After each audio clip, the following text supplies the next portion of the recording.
Chia seed দিয়ে না কিছু বানাতে ইচ্ছে করছিল, তো আমি কি করলাম 4 চামচ মতন চিয়া সিড ভিজিয়ে নিলাম।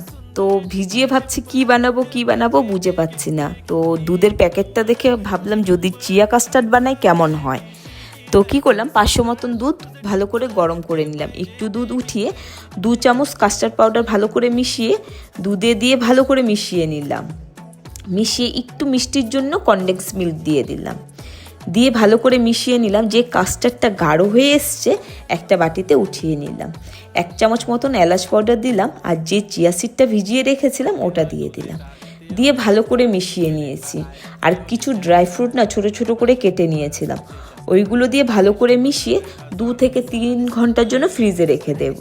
2 থেকে 3 ঘন্টা পর যখন চিয়া কাস্টার্ডটা খেলাম, কি দারুণ হয়েছিল। একবার বাড়িতে ট্রাই করুন আর খেয়ে দেখুন কেমন লাগে। অবশ্যই কমেন্ট করে জানাবেন কেমন লাগলো আপনাদের।